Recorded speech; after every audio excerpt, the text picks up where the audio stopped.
Lo primero, agradecer a la Universidad Carlos III y a Stop Ecocidio por la organización de estas jornadas. Yo estoy muy contento personalmente de estar aquí con compañeros de la talla y profesionales de la talla de los que estáis aquí.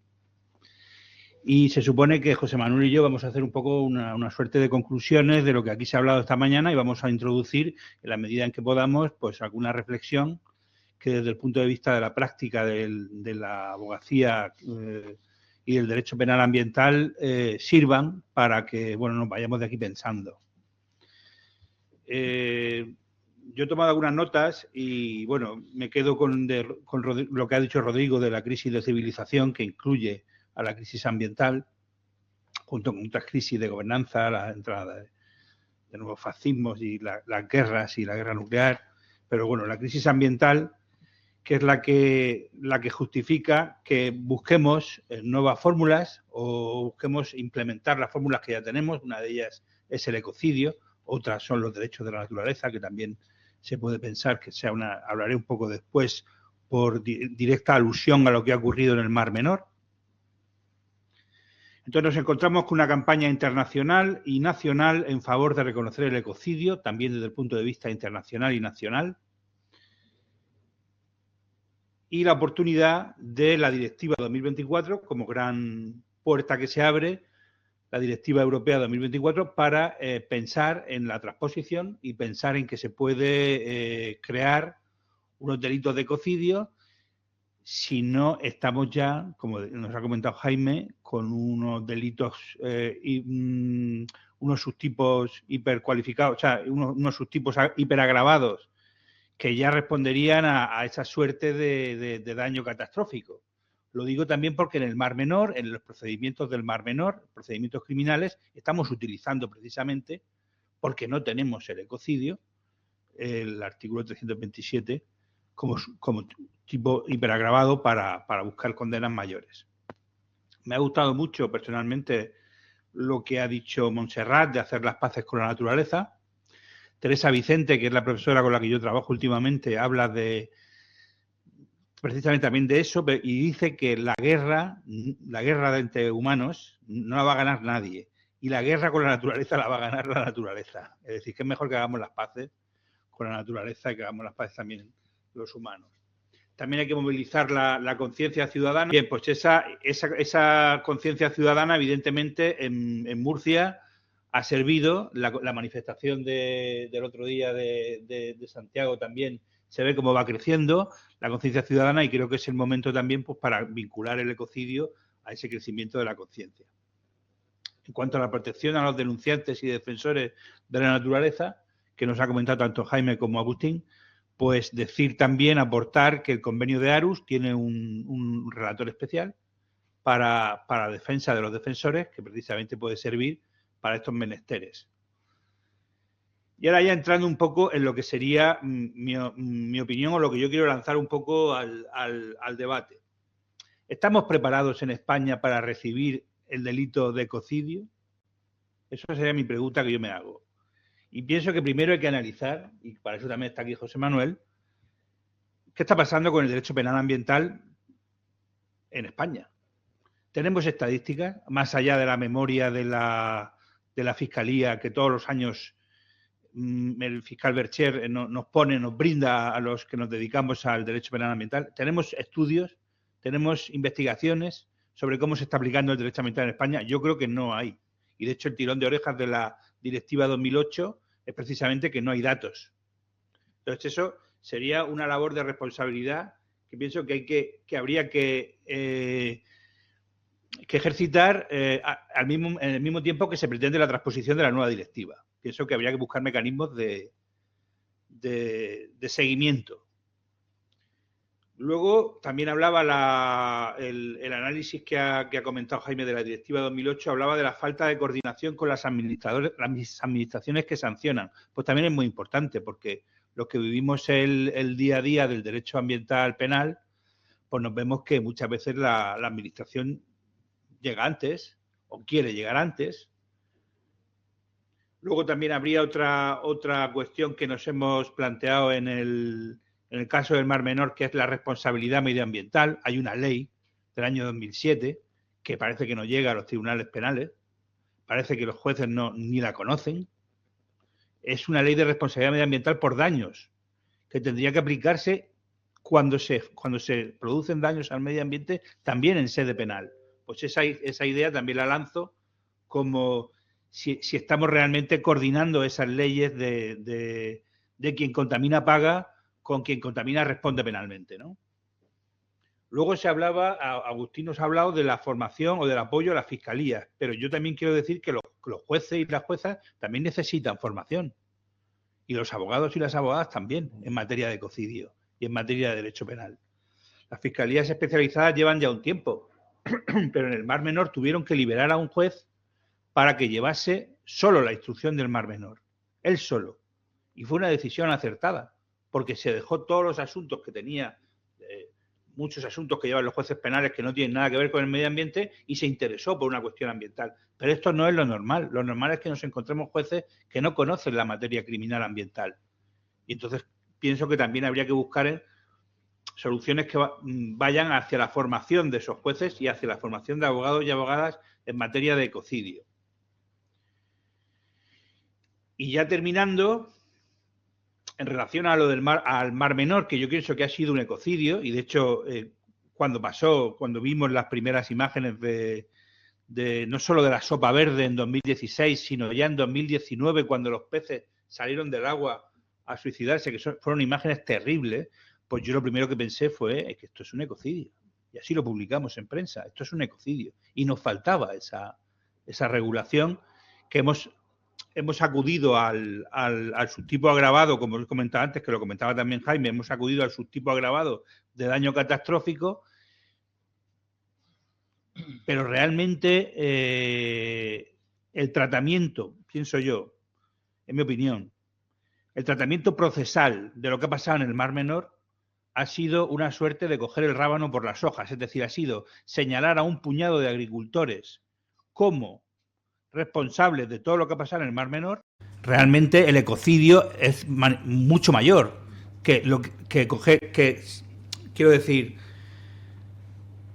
se ha señalado a un número determinado de agricultores que luego se han ido juzgando en diferentes juzgados, que tenemos una constelación de casos que podemos tener aproximadamente 50 casos abiertos, en vez de tener uno solo, con un delito de ecocidio.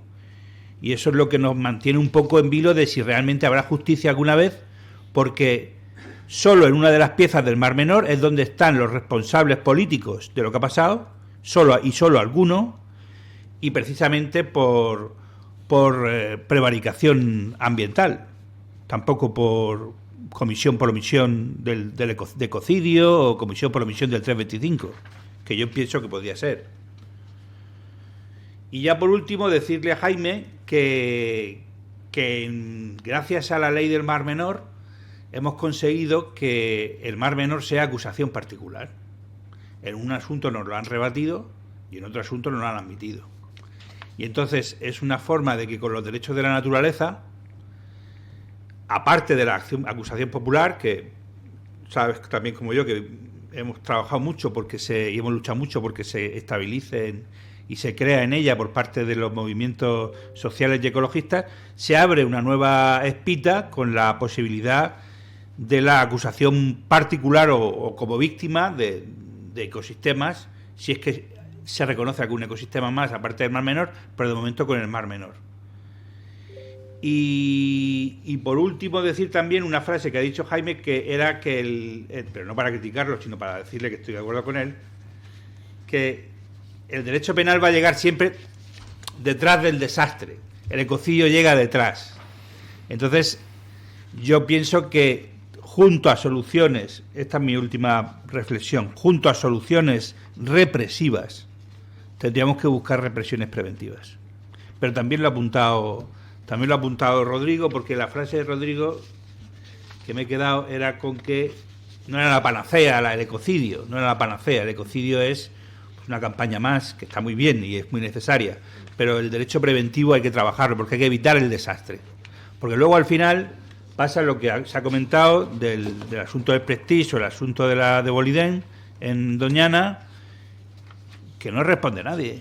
económicamente no ha respondido nadie. Hemos pagado nosotros, todos los que pagamos los impuestos aquí, hemos pagado las reparaciones de esas catástrofes ambientales. Entonces también, junto al crimen de ecocidio, hay que buscar herramientas preventivas. Esas son mis reflexiones. Muchas gracias. Te paso la palabra a José Manuel Marrero.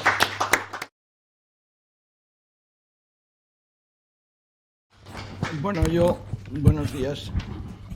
Lo primero, le mandaría un cariñoso saludo a mi amiga y defendida, creo que con éxito, Maite Monpou, una conocida activista que he tenido como abogado de Greenpeace, el gusto de poderle defender, y agradecer a la Universidad Carlos III el que a este viejo abogado le tengan aquí hoy hablando. Y como siempre, pues, como me dice mi hija, dice: papá, es que te copias a ti mismo muchas veces. Pero claro, yo creo que la ilusión en la esperanza ambiental, yo he leído ahora recientemente que os aconsejaría El espíritu de la esperanza de Byung-Chul Han, y realmente creo que hay que tener la esperanza. Yo hoy estas palabras de cierre que me tocan esta mañana, pues me llenan de satisfacción. O sea, me olvido ya del madrugón que nos hemos pegado Eduardo y yo, y bueno, pues ver a mi compañero Jaime, veros a todos vosotros, conoceros, pues esto me lleva de mucha alegría.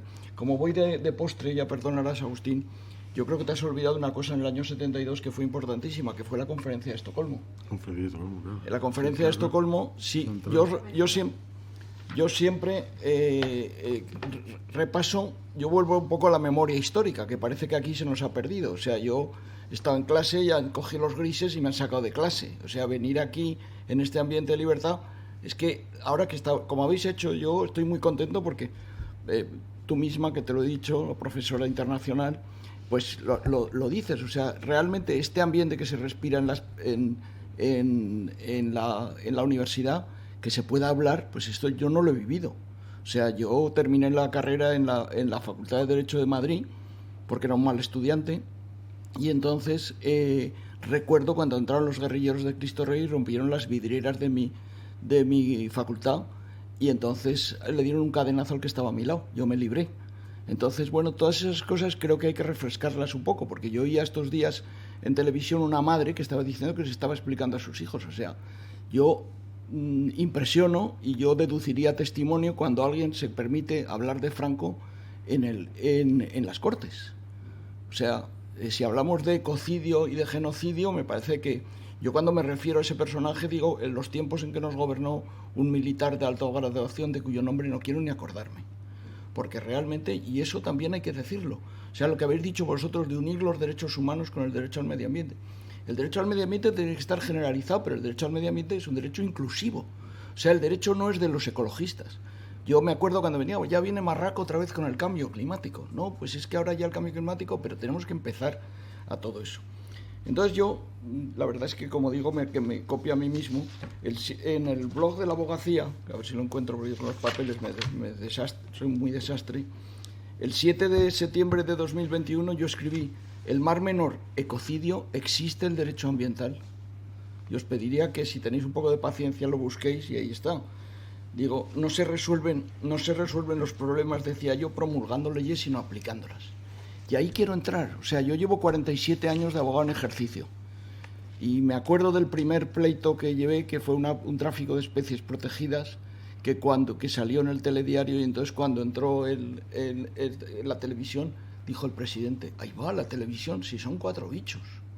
Hoy día ese comentario calculo que le abrirían un expediente, aunque no creo que se abran muchos expedientes, porque la protección de los jueces, y ese es el auténtico problema, la administración de justicia. Estamos, no sé si 48 o 49 millones estamos ya llegando, y me gustaría preguntaros, ¿sabéis cuántos jueces tenemos en España? Algunos de los que, aquí, bueno, la sala ya veo que está llena de jueces, de fiscales, que suele ser habitual en las charlas de medio ambiente, que siempre lo hacíamos antes. Te acordarás, Eduardo, que siempre preguntamos cuántos jueces hay en la sala, cuántos fiscales hay en la sala. Bueno, pues los casi 6.000 jueces que tenemos en España no pueden dar abasto para todo.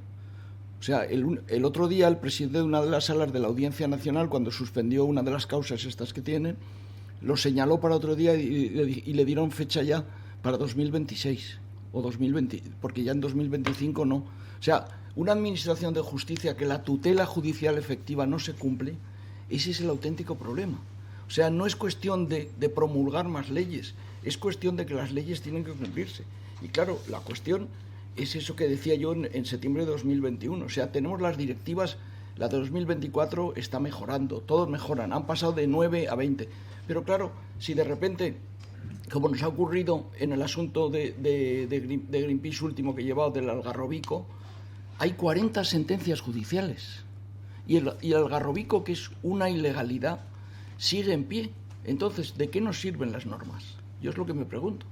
O sea, si el Algarrobico sigue en pie... Pero bueno, yo no quiero dar una visión fatalista. Yo estoy hoy muy feliz porque haber visto la Plaza del Obradoiro llena y a rebosar, salir en los telediarios, eso realmente... O sea, aquí tenía que haber cola. Estar dando ahí entrada y decir, no, que no puede usted entrar a la conferencia, que estuviera lleno de que la universidad sintiera el ecocidio. Eso es lo que realmente, y te doy la razón fundamentalmente, en lo que hace falta es ese apoyo popular. O sea, que nosotros estemos aquí hablando del delito ambiental, que se haya mejorado, que como decía yo, cuando yo planteé en el año 86 que estaba hablando de este asunto, no había más delito ambiental que 347 bis. Luego hemos tenido un título, y tenemos ese título, ¿y de qué nos ha servido? Sí, avanzamos, pero no avanzamos lo suficiente, tenemos que ser mucho más exigentes. Yo siempre hablo de 3 cosas que me lo he sabido 14.000 veces que lo he dicho, que es lo primero, la educación. La educación ambiental es lo fundamental. La prevención, el fracaso del derecho administrativo. Es que hay que empezar a repasar las leyes que tenemos. El legislador está dormido.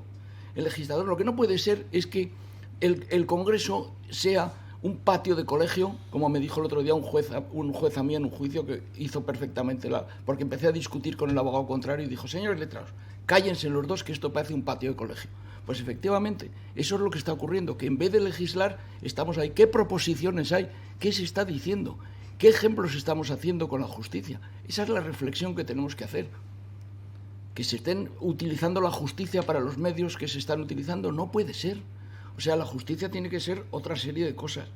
En relación con todo lo que ha ocurrido, yo creo que hay que empezar a reflexionar. ¿Para qué sirven los recursos de reposición? Me plantearía yo. ¿Para qué sirve tener eso si luego resulta que cuando tienes un problema te van a estar demorando 2 años? Habría que haber creado unos juzgados de consumo, por ejemplo, para defender al ciudadano frente a todos los abusos de compañías telefónicas, de toda esa serie de cosas. Ahí está la tutela judicial efectiva. Eso es lo prudente. Crear unas fiscalías de medio ambiente. Efectivamente, está muy bien crear esas fiscalías, está muy bien. Yo, desde la inauguración del Seprona, yo me acuerdo que daba charlas en el Seprona que no tenían casa los guardias civiles estos, porque eran horas y horas entusiasmados hablando del medio ambiente. Pero ahora, ¿qué ocurre con el Seprona? Que no tiene medios. Y hay que decirlo públicamente. Y es que las fiscalías de medio ambiente, ¿qué hace un fiscal de medio ambiente si luego vas allí y el juez no sabe? Yo he dado clases en el Consejo del Poder Judicial y sigo participando con los jueces. Pero aquí tengo un doctor en Derecho sobre el convenio de Aarhus, mi buen amigo Eduardo Salazar, que sabe de la inaplicación del convenio de Aarhus, que si no me equivoco, desde 2005 está vigente en España. Bueno, pues yo he estado dando charlas a jueces y no conocían el convenio de Aarhus. Y es que el convenio de Aarhus hubiera sido la solución a todos los problemas ambientales. Estamos hablando de lo de Altri. Si en Altri se hubiera aplicado el convenio de Aarhus, no estaríamos en la situación, porque da la casualidad de que con esa oposición popular, ¿cómo va a prosperar ese proyecto? En fin, yo estaría hablando horas y horas y no quiero cansaros, porque realmente lo que veo es que la situación ambiental, también utilizo una frase de Manuel Vicent que decía que a estas reuniones hay que venir ya llorado de casa.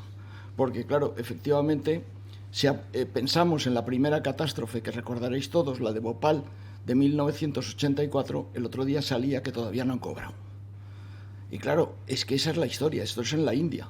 O sea, esa situación. Pero vamos, si nos venimos a España, yo os puedo decir que la primera crisis en la que intervine, bueno, colateralmente, porque todavía no trabajaba en Greenpeace, fue la crisis de Inquinosa con el lindano en Sabiñánigo, en Zaragoza. Bueno, pues todavía la fábrica sigue en pie. Y estoy hablando de 1994.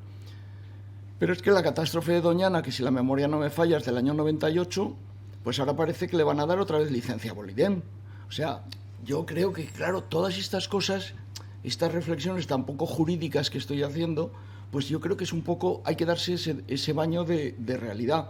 Me encantaría que dijerais ahora que hay cola aquí para hacer tesis sobre cuestiones ambientales.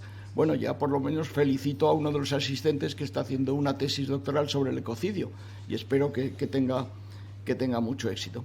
Y luego ya querría terminar un poco, como Jaime me ha citado por alusiones que se dice, pero bueno, aquí es para bien, el tema de la acción popular. La acción popular, por ejemplo, creo recordar, me parece, y corregidme vosotros, la de la Sierra de Baza, ¿no? Me parece. Esa es una sentencia que os aconsejaría a los que no la conocéis que la leyerais, porque explica claramente lo que es la acusación popular.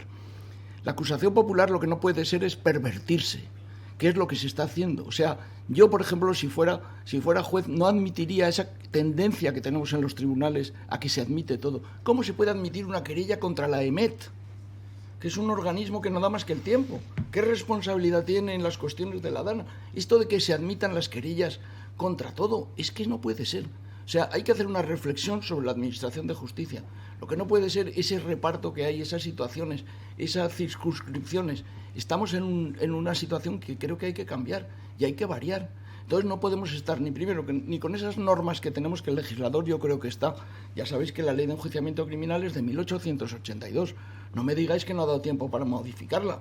Y es que, claro, está la inteligencia artificial. Todavía hay una serie de cuestiones, tenemos unos retos que, en fin, esperemos que esa fecha fatídica que algunos pensamos que es el 20 de enero, cuando el sheriff del mundo se va a poner al mando, contra la sensibilidad climática que tiene, pues no sé lo que va a pasar. Pero vamos, yo creo que hay que abrir un halo de esperanza y, como bien decías, Jaime, citando lo del panda, yo no creo que haya que meter a nadie en la cárcel. Pero habrá que recordar que con las especies protegidas, por ejemplo, el lobo ha ido para atrás. Y entonces todo eso, como has hecho tú al principio en tu brillante intervención, toda esa reflexión de regresión que tenemos, yo creo que eso se para con las manifestaciones como lo de Altri. O sea, tener que vaciar la plaza del Obradoiro para que entre la manifestación, eso emociona. Y luego lo triste, que es otra de las cosas que ya hemos padecido desde la crisis del Prestige, y no cito todos los anteriores porque tendría que ser un ejercicio de memoria que igual fallaba con el Urquiola y tal, lo doy por reproducido. La del Kerch, la que ha habido ahora en Rusia. No sé si la habéis visto, son unos petroleros de hace más de 50 años. Esa es otra cuestión que no se puede permitir. ¿Cómo pueden ir esas tripulaciones por ahí? Pero es que ahora yo preguntaría aquí, como diría Bob Dylan, la respuesta está flotando en el aire. ¿Alguien sabe decirme cuál es el puerto de refugio que tendríamos ahora si hubiera una catástrofe como la del Prestige? Pues estaría blowing the wind, ¿no? Pues ese es el asunto. Entonces, todas estas cuestiones yo creo que están. Y efectivamente, el ecocidio, la personalidad jurídica del Mar Menor, son figuras que ayudan y que van a salir adelante. Pero no olvidemos que, como he dicho antes, el papel lo soporta todo y lo que hace falta es la aplicación. Necesitamos una justicia de la actualidad, una justicia dotada, una justicia donde no solo con una fiscalía y con un SEPRONA y con unas organizaciones no gubernamentales apoyando, sino realmente una justicia efectiva, que no estés señalando por aquí y le tengas que decir, mire, cuando te viene a abrir el despacho, mejor arréglelo, porque si viene, a lo mejor no es lo que pasaba, que ya con esto voy terminando, en la catástrofe como decía, del hotel, hotel por llamarlo de alguna cosa, el Algarrobico, había uno de los activistas que cuando vino era un joven activista y cuando vino ya de acusado al banquillo era un padre con 2 hijos. Eso refleja un poco lo cual es la situación de la administración de justicia. Pero no quiero dar una visión catastrofista, que doy una visión realista. Yo creo que es una visión de esperanza. El que estemos hoy aquí reunidos, el que estemos juntos, los que nos están escuchando, yo creo que es muy importante. Y terminaría diciendo que, como se señala muchas veces de Greenpeace, de lo que estoy orgulloso de llevarlos tantos años defendiendo, ha hecho más Greenpeace por la humanidad que varios gobiernos juntos. O sea que seguiremos luchando y, desde luego, ya lo decía, que me parece que era una frase del Quijote que suelo citar, a ver si no me falla la memoria, que decía el Quijote, ¿cómo era eso que decía? Dice, bien podrán quitarnos la aventura, pero el esfuerzo y el ánimo será imposible.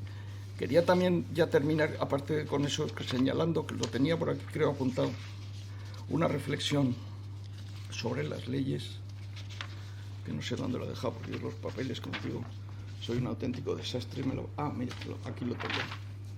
Una frase de Luis García Montero, que me la habéis oído en muchas conferencias, que viene muy ad hoc para lo del ecocidio. Dice: las leyes son necesarias cuando aspiran a ordenar con justicia la realidad, interviniendo en ella, pero se envenenan si solo sirven para tranquilizar nuestra conciencia, ocultando con sus bellas palabras los hechos injustos de la existencia real. Lo dice Luis García Montero en su libro Inquietudes bárbaras en el año 2008, por citar la fuente. Ya lo digo, el esfuerzo y el ánimo será imposible, seguiremos en ello y espero que la próxima vez entre esto como lo de Altri, que haya cola para ver los avances en el derecho ambiental. Muchas gracias a todos y a todas.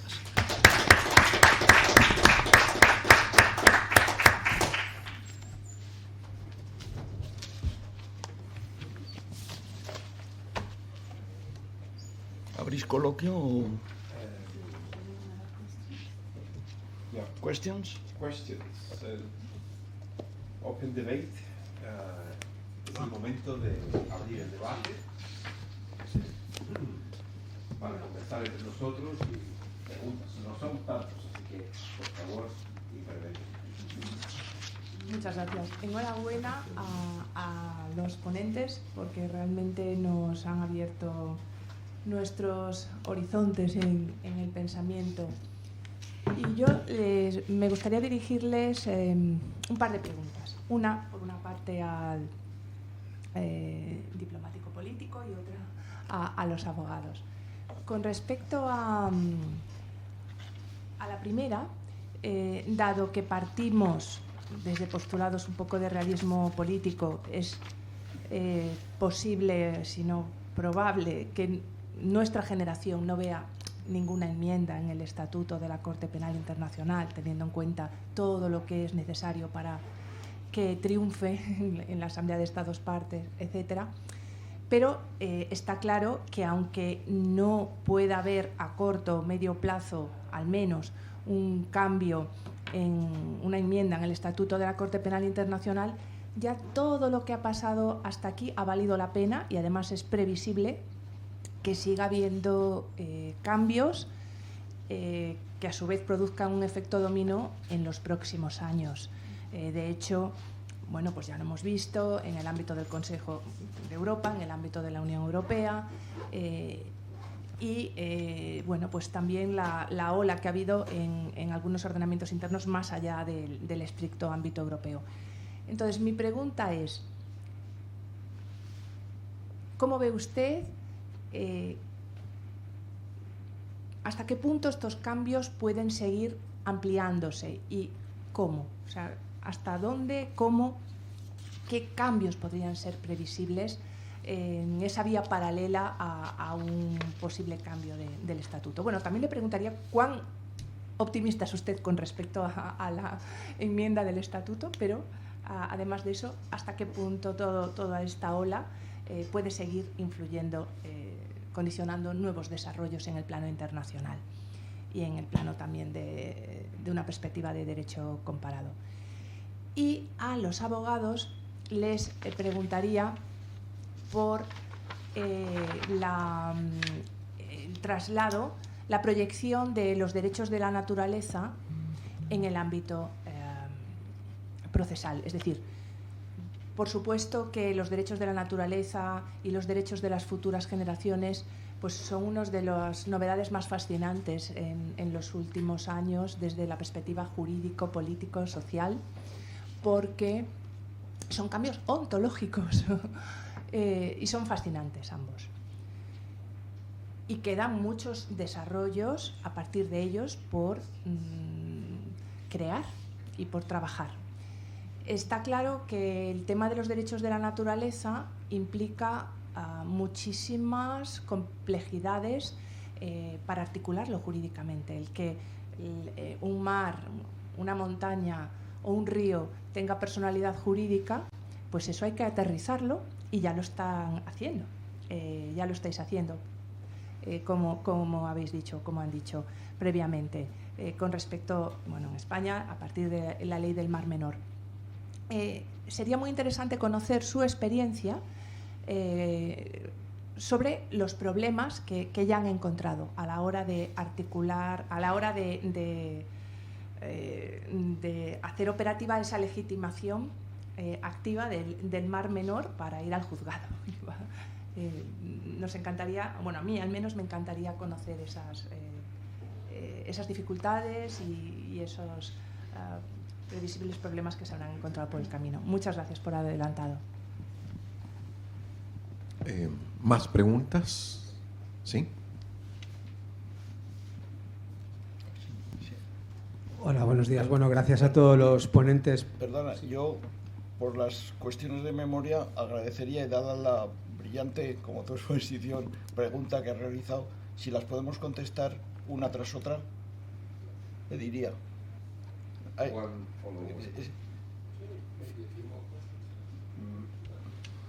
te lo recuerdo, no te preocupes. Well, we can answer this first, and after that we can connect a lot of. Yeah, sí, por favor. No, lo que planteas un poco con la historia. Vamos a ver, yo debuté con un problema de un tráfico de especies protegidas, que mi compañero BBF lo conoce perfectamente y mis compañeros también. Y entonces no había tipo penal, y entonces el Tribunal de Zaragoza, la Audiencia Provincial de Zaragoza, promovió la modificación del Código Penal. Luego hicimos una campaña y está recogido en el 334 del Código Penal. Pero te voy a decir una cuestión de aplicación práctica.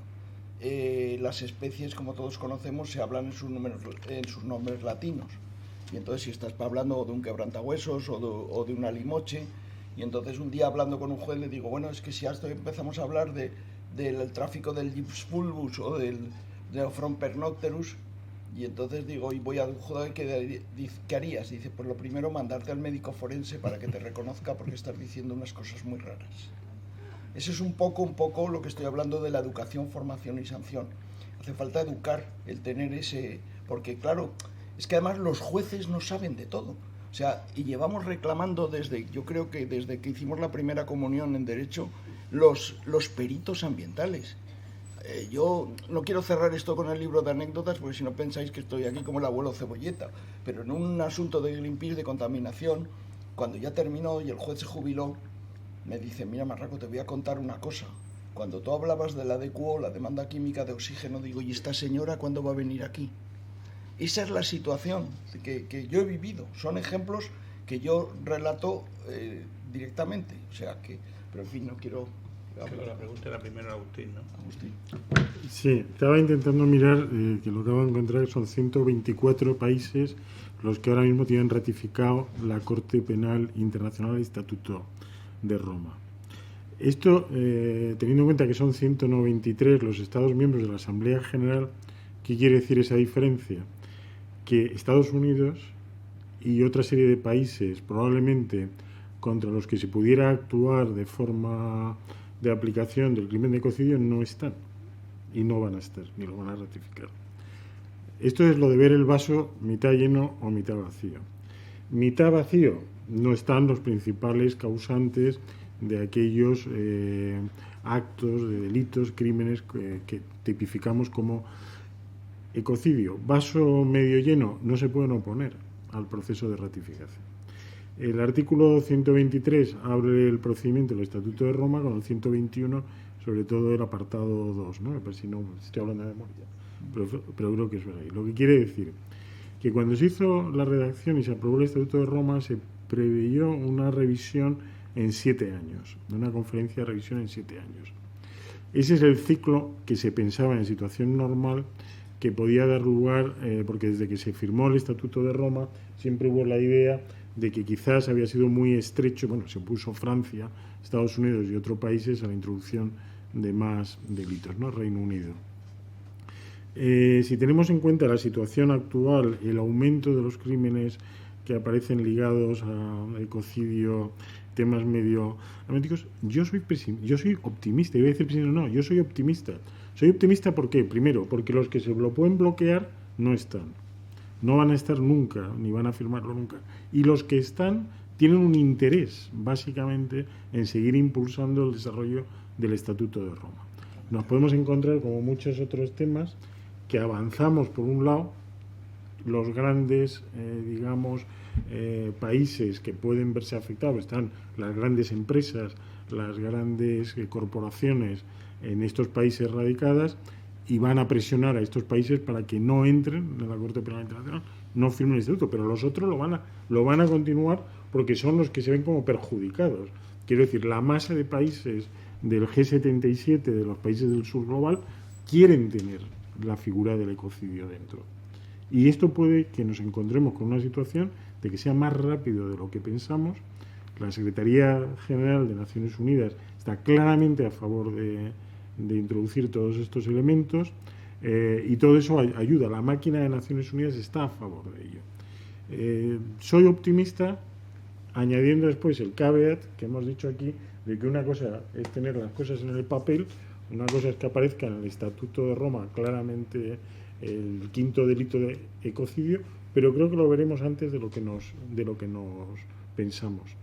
En fin, espero yo aguantar y no morirme sin ver lo que se dice en plan clásico.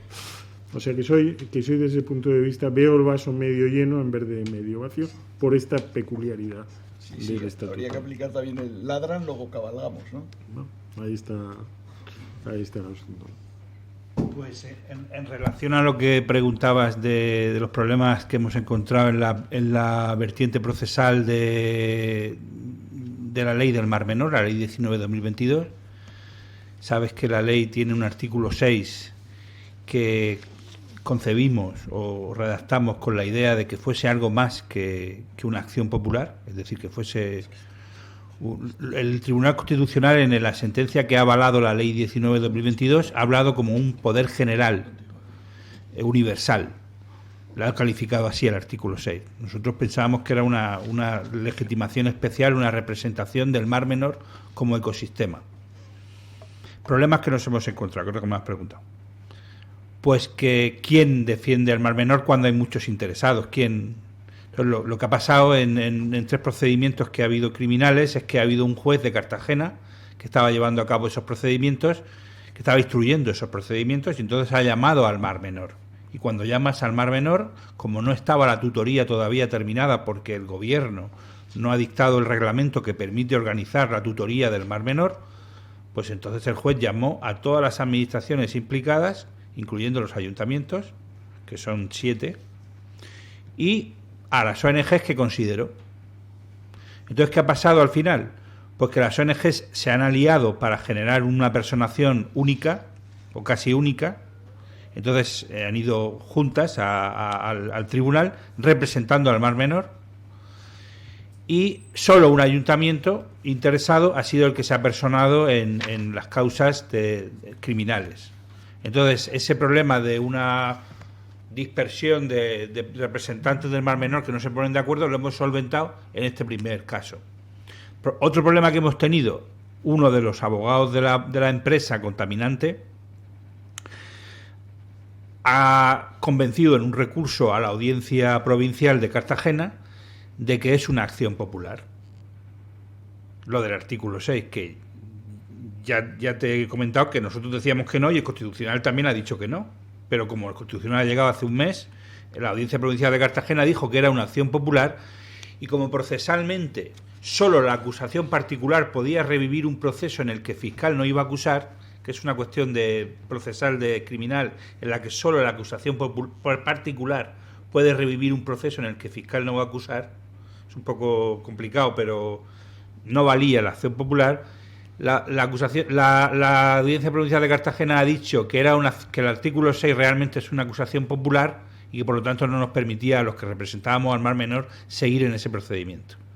Lo que hemos hecho, la mayoría de ONGs que estábamos ahí, es ir al Constitucional en amparo. El Constitucional, por supuesto, no nos ha admitido el amparo por falta de interés constitucional, y hemos presentado una demanda a la Corte Europea de Derechos Humanos. El Mar Menor ha presentado una demanda.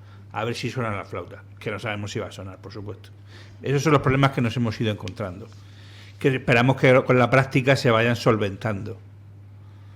Y yo, Eduardo, te preguntaría también, o te pediría que explicaras un poco que otra de las cosas es la división de la causa cuando la contaminación del Mar Menor es una, y los implicados, aunque sean varios, ¿qué razón dan para que eso, en vez de haber sido una macrocausa y avanzar, esté dividida? Pues la conexión de los delitos es una cuestión también un poco compleja a nivel penal, y es que es como si fueran diferentes asesinatos al Mar Menor.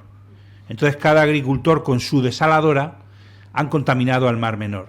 Entonces, en vez de pensar que fue una única empresa y una única modus operandi el que ha causado la contaminación global, la Audiencia Provincial de Murcia, que se está luciendo con esto del Mar Menor, dijo que había que, a cada agricultor que tenía su desaladora, hay que abrirle un procedimiento diferente. Entonces, eso ha provocado que tengamos ahora mismo casi 50 procedimientos en vez de uno. Otro problema.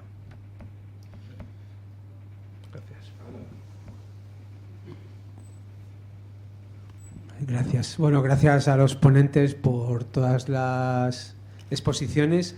Bueno, soy David de la Bodega, responsable del programa legal de SeoverLife.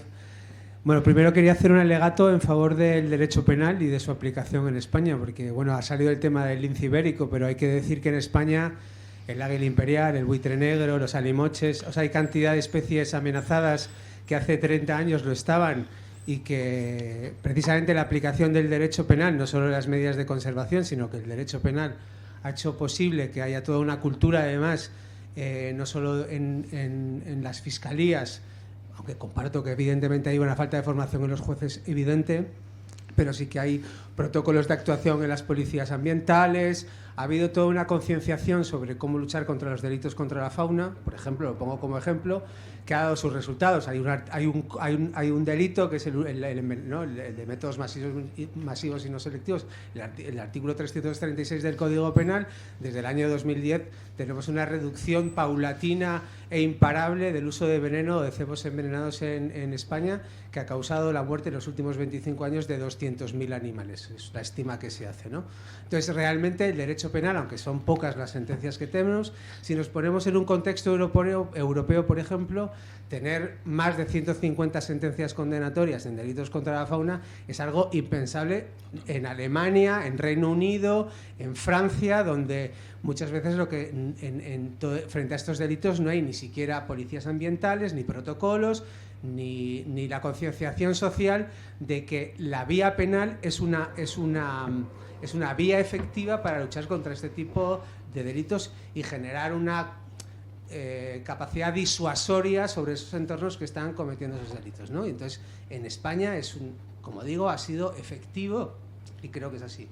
Luego sí que quería decir que voy a hacer una pregunta, pero quería hacer una pequeña reflexión sobre también que no debemos de olvidarnos de la relajación del derecho administrativo y de los estándares ambientales que estamos actualmente experimentando, porque podemos distraernos mucho con el ecocidio y con el derecho penal y entrar en una vía de legalización de la agresión ambiental con una relajación de estándares en el derecho administrativo, por ejemplo, con muchas comunidades autónomas que están aprobando leyes ómnibus con unas relajaciones evidentes de estándares que eran impensables, o después de la guerra de Ucrania y la evaluación de impacto ambiental, por ejemplo, que era algo que era el tótem de la revisión de cuánto impacto pueden llegar a tener proyectos o planes sobre el medio ambiente, que se están reduciendo esos estándares, y entonces corremos el peligro de estar haciendo mucho esfuerzo contra la agresión dolosa y perder también la batalla de lo que es una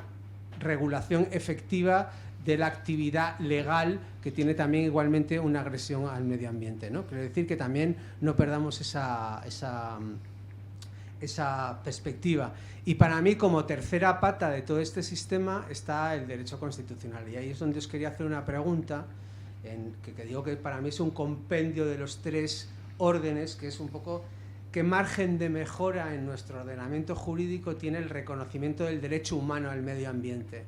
Vosotros se ha citado esta mañana por varios de vosotros, pero ¿qué margen de mejora tenemos con respecto a ese principio rector del artículo 45 para que realmente tengamos un derecho humano que sea un derecho y una libertad constitucional, o que tenga una aplicación al mismo nivel que el resto de derechos y que nos sirva también para apalancar, ¿no?, la protección ambiental? Vamos a coleccionar más preguntas. Hacemos una última ronda porque el tiempo ya nos ha pillado. Por ahí también tú querías preguntar.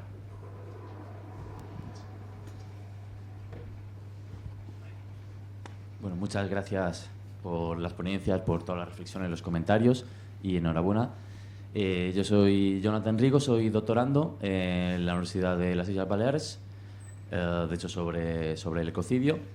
Mi pregunta va dirigida sobre todo a Eduardo y a José Manuel. Y os quiero preguntar directamente cómo lidiáis con el elemento de la causalidad, tan importante en derecho penal, sobre todo en casos como el del Mar Menor, en el que hay infinidad de actores implicados. ¿Cómo establecéis el nexo causal de cada uno de los implicados? ¿Cómo se puede llegar a establecer la responsabilidad penal de cada uno de ellos sobre el daño total que se ha producido? Y si se hace diferenciación de responsabilidades en función de los actos o omisiones de cada uno. Está muy compleja. El llamado daño acumulativo, ¿no? ¿Alguien más? Bueno, muchas gracias por la exposición, fue bastante interesante. Mi pregunta es puntualmente en línea con lo que había dicho Monse acerca de la representación judicial de los entes no humanos, ¿no? ¿Cómo creen ustedes que debería abordarse esa situación desde el punto de vista del derecho español? Y pues concretamente para Agustín, si existe quizás alguna iniciativa legislativa para permitir que pues la naturaleza o los entes no humanos se constituyan como víctimas en los procesos penales, o entiendo que aquí en España se le conoce como acusación particular, ¿no? Porque según dice Eduardo, pues han habido bastantes dificultades procesalmente para poder, digamos, reconocer esa representación, y quizás sea necesario darle un giro un poco ecocéntrico al derecho penal español. No sé si estarían de acuerdo con ello. Muchas gracias. Bien. Y tenemos una última por acá.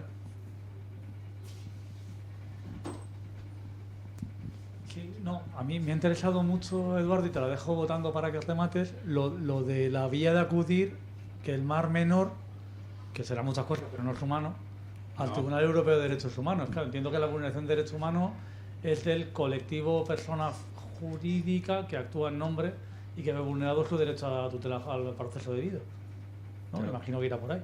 No. Pues ahora me lo cuentas, que suena muy interesante. Y yo, por seguir un poco el hilo de lo que planteaba David, el artículo 40, por la vía de llevar el artículo 45 a un nivel superior y que se le considere derecho fundamental, yo creo que es una batalla que tenemos perdida de antemano. O sea, hay una reforma constitucional profunda que, como afecta al título primero, requeriría referéndum. No lo veo viable. Pero sí seguir la senda, porque en España una de las cosas que somos es un país díscolo en la interpretación de aplicación de la jurisprudencia del Tribunal Europeo de Derechos Humanos, que el Tribunal Europeo de Derechos Humanos ya ha llegado a consagrar, y hay varias sentencias, la última de las Clima Signorines, que ha dicho que del Convenio Europeo de Derechos Humanos se colige que los ciudadanos tienen un derecho a ser protegidos frente a los riesgos ambientales. Y se considera eso un derecho humano. Por tanto, según el artículo 96 de la Constitución y el artículo 10, debería permearse esa jurisprudencia a nivel español. Y ahora la oportunidad que tenemos, que es el caso que con Greenpeace, Ecologistas en Acción, Intermon Oxfam, con el litigio climático, que sabéis que el Tribunal Supremo dijo que esto no es Holanda y déjese de rollo de litigios climáticos, hemos formulado recurso de amparo, y porque literalmente lo que ha dicho el Tribunal Supremo, a mí no me hable de otros países. Y el Tribunal se ha acudido en amparo al Tribunal Constitucional, y el argumento principal para defender la especial trascendencia constitucional es que le estamos dando la oportunidad al Tribunal Constitucional de integrar y aplicar la nueva doctrina del Tribunal Europeo de Derechos Humanos. Y parece que se va a admitir a trámite. O sea, es la noticia que nos llega, pero todavía no tenemos el autoprovidencia de admisión a trámite, pero creo que esa va a ser la vía. Es decir, la interiorización de la doctrina del Tribunal Europeo de Derechos Humanos, que dice que el derecho a la vida familiar y personal y la dignidad está íntimamente ligada con la calidad ambiental como derecho humano, ¿no? Es decir, desde un punto de vista antropocéntrico. Muchísimas gracias. Nuestros expertos entonces responderán ahora las preguntas, y con eso finalizamos esta primera parte y los dejaremos cordialmente invitados para la tarde. Vale, pues yo respondiendo al compañero de Islas Baleares, Jonathan, ¿era? Te comento que no lo he dicho, pero en el caso del Mar Menor contamos con un perito ambiental que es yo creo que es el único público que hay en España, que es Luis Burillo, que está en los tribunales de Valencia, y que vino, a petición de la Fiscalía de Murcia, vino a hacer los dictámenes periciales en relación a la contaminación del Mar Menor.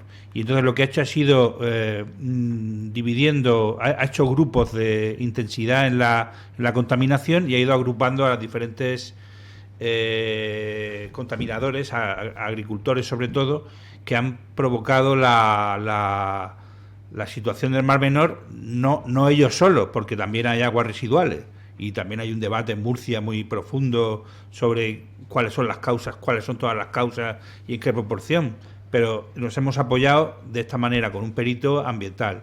Ya si quieres que luego en la comida te detalle un poco más, pues te detallo, pero ha sido fundamental. Y con respecto a la pregunta de Jaime de cómo nos hemos ido al Tribunal Europeo, nos hemos ido con el Mar Menor como persona jurídica, portadora de derechos procesales, al debido proceso. O sea, nos van a decir que no, pero nos hemos dicho no, pero hay personas jurídicas que tienen, las personas jurídicas también tienen derechos humanos. Las personas jurídicas, asociaciones. Entonces, hemos dicho que el Mar Menor es una persona jurídica ecológica y que si es persona jurídica, pues queremos también tener que tenga derecho al debido proceso. Por ahí hemos ido. Es muy enrevesado, pero bueno, si sale, sería una vía, no sé. Y con respecto a lo que preguntaba David, ya termino. Estoy de acuerdo con Jaime. Hay campañas para que el derecho al medio ambiente sea derecho fundamental en Europa, en el convenio y también en España, pero yo también veo como tú que también deberíamos reivindicar que no queríamos abandonar esa línea, que esa línea tiene que estar ahí, aunque haga falta referéndum, pero que los ambientalistas deberíamos reivindicar esa lucha y el acceso al recurso de amparo con el artículo correspondiente del derecho al medio ambiente. Yo pienso que no habría que abandonar esa vía constitucional. Yo, siguiendo un poco el hilo de lo que está... Por favor, que se nos ha echado encima el tiempo. ¿Perdón? Que brevemente... Sí, no, ya vamos en 2 minutos. Ya estamos muy acostumbrados porque en los tribunales nos dicen siempre, vaya terminando, señor letrado.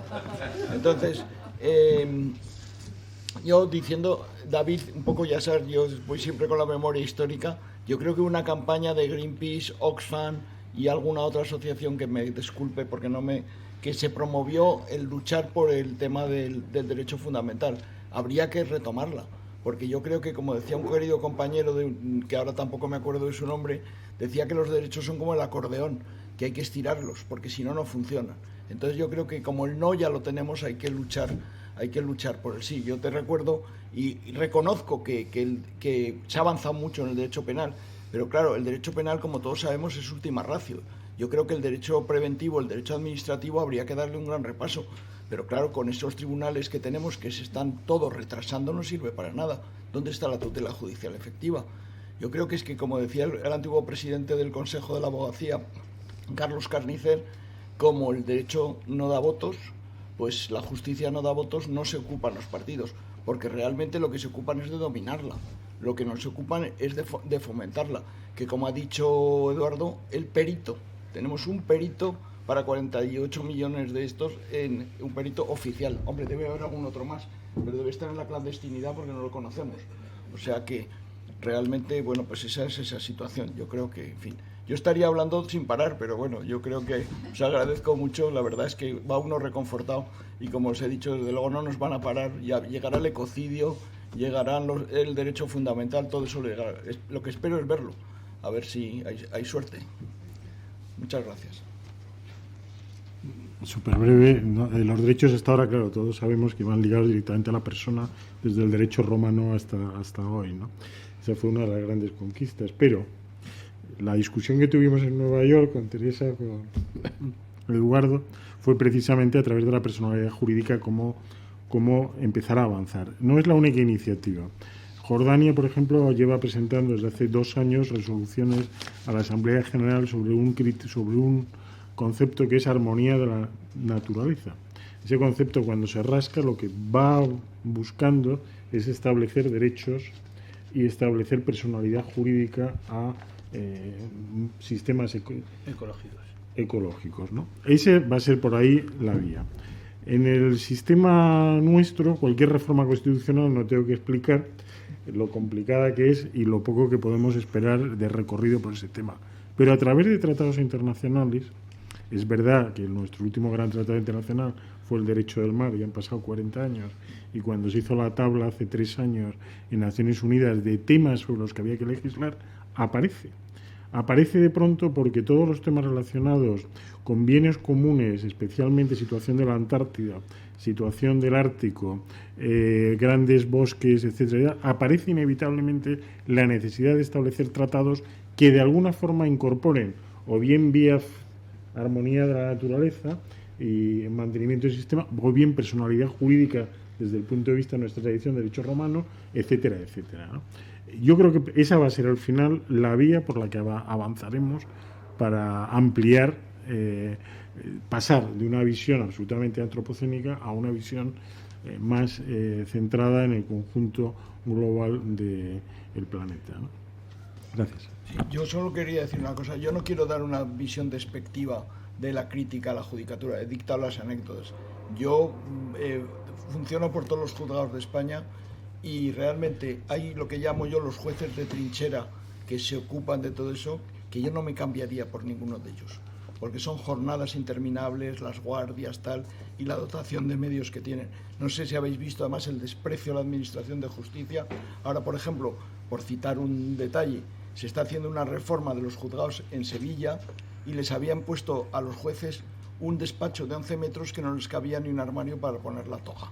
Y gracias a que han salido los medios de comunicación, les han ampliado los despachos. O sea que esa precariedad, esa división de medios, de que tienen el Consejo por un lado, las comunidades autónomas por otro, el Ministerio de Justicia por otro, están todo el rato en esa situación. O sea que realmente ser juez en España es una profesión de riesgo, ¿eh? O sea que quede claro que desde luego sin justicia no vamos a ningún lado. O sea que eso hay que seguir abogando por ello. Muy bien, muchísimas gracias y con estas palabras terminamos entonces esta primera parte.